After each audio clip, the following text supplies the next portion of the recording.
Bana bakulu na yele bieye mwawe obuya balolo na miyama ya kame mahakate sombu ya zambe bondonga bwa zambe na mabomo ma zambe mahoye kebei o manyolo o matona na o belongwe babei ebia nyakwa nobo. Aujourd'hui, j'aimerais qu'on s'entretienne sur le mot quota. Comprendre le sens et la signification.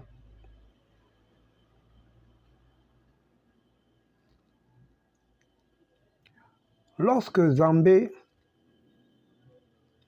proposa sa fille Yele en mariage aux êtres du monde de Kudu, il proposa aux prétendants une épreuve, celle de boire l'eau bouillante du chaudron de Zambé. En y quota l'ignou qui bouillissait au feu de bois et dont Kudu seul réussit l'épreuve et put ainsi épouser Yele à Mwana Zambé.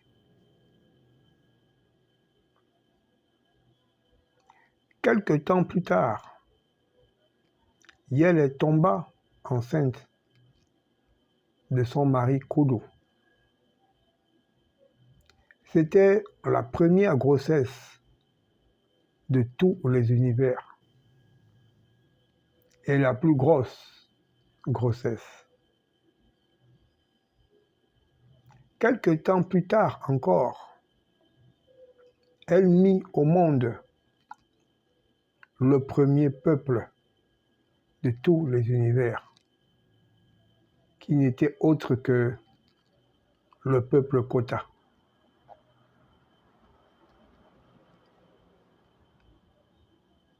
En langue Ikota, le mot Kota signifie attaché, lié et noué. Et selon la tradition hollandaise, cela sous-entend attaché et lié à Zambé. Car ce peuple, c'est-à-dire les enfants de Kudu et de Yele, sont les premiers êtres de tous les univers à être les premiers disciples ou Banaba Zambé. Les premiers pratiquants de la chose divine.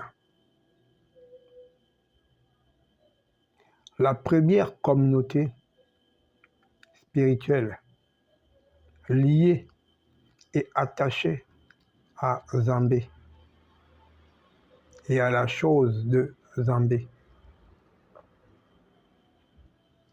Zambé, Hangwa Yele. Par rapport à ce qui précède, vous comprenez que le quota, c'est l'humanité. Comme en Kikongo, ce sont les Bantous. Et en langue Ikota, ce sont les Bateaux. les humains ou les hommes avec grand H. Donc, toute personne qui est liée et attachée à Zambé ou à la chose de Zambé est un quota. Un lié et un attaché à Zambé.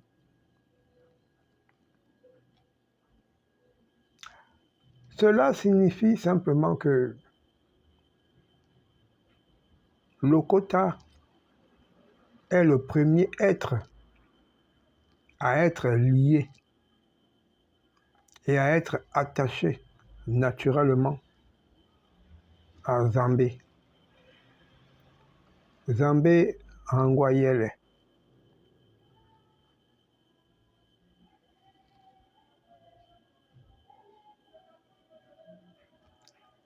Sur ce, je vous dis bonsoir et bonne méditation. Iboate Bouya. À la prochaine.